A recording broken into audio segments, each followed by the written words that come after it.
ఓటుకు నోటు అనే విధానానికి స్వస్తి పలుకుతూ వ్యవస్థలోని లోపాన్ని సవరించాలంటే ముందు క్షేత్రస్థాయిలో పైనుండి కింది వరకు లీడర్లు మారాలని, భవిష్యత్ తరాలకు నోటుతో వెలకట్టలేని ఓటు విలువను పరిచయం చేయాలని పిలుపునిచ్చారు టీడీపీ పొలిట్ బ్యూరో సభ్యుడు షాద్నగర్ మాజీ ఎమ్మెల్యే బక్కని నర్సింహులు. తొలి విడత గ్రామ పంచాయతీ ఎన్నికల్లో భాగంగా షాద్నగర్ నియోజకవర్గంలోని లింగారెడ్డిగూడ గ్రామంలో తన ఓటు హక్కును వినియోగించుకున్న అనంతరం ఆయన మీడియాతో మాట్లాడారు.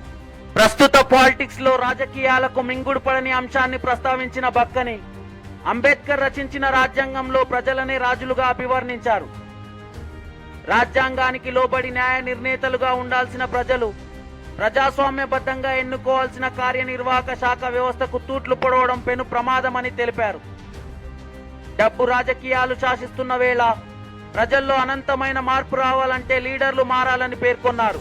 భవిష్యత్ తరాల దృష్ట్యా ఏదైనా ఎలక్షన్ వ్యవస్థలో డబ్బులు తీసుకొని ఓట్లు వేసే సాంప్రదాయానికి స్వస్తి పలకాలంటే ముందు లీడర్లు మారాలని, అలాంటి లోపాన్ని సవరించేందుకు క్షేత్రస్థాయిలో పైనుండి కింది స్థాయి వరకు నాయకులు కృషి చేయాలని బక్కని చేసిన సూచన పొలిటికల్ పండితులు సామాన్య ప్రజల మెదడులను కదిలిస్తుందా?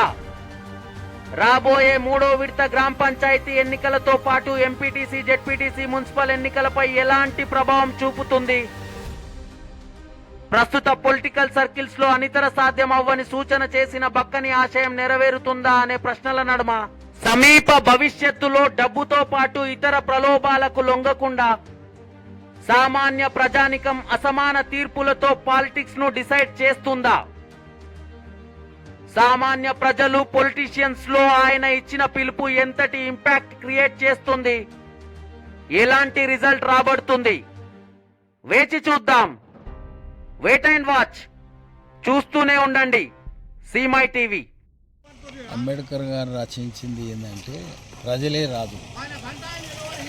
అయితే ఈ ప్రజలే రాదు అయినప్పుడు వీళ్ళు కార్యనిర్వాహక శాఖ ద్వారా పనులు చేయించుకునే వ్యవస్థ ఉండాలి. దానికి అట్లా అనుగుణంగా లేకుండా ఇవాళ ఏమైందంటే ప్రజాస్వామ్యబద్ధంగా కాకుండా జనాల లోపల కూడా అనంతమైన మార్పు రావాలి. ఎందుకంటే డబ్బులు ఖర్చు పెట్టే విధానం వచ్చింది. ఇది రాబోయే తరాలకు ప్రమాదం. అందుకొరకు ఇది స్వతంత్రంగా అంటే గుర్తులు లేవు కాబట్టి ప్రజల ఇష్టం వచ్చినట్టు వాళ్ళు ఓట్లు వేసుకునే అవకాశం ప్రభుత్వం ఇచ్చింది. మరి ఇంకా రాబోయే తరాలకు మనం నేర్పాలి ఏంటంటే డబ్బులు తీసుకోకుండా ఓటేసే విధానం రావాలి. అంటే అది పైనుంచి కిందికి రావాలి, కింద నుంచి మీదకి పోయే పరిస్థితి లేదు. అంటే లీడర్లే మారాలి.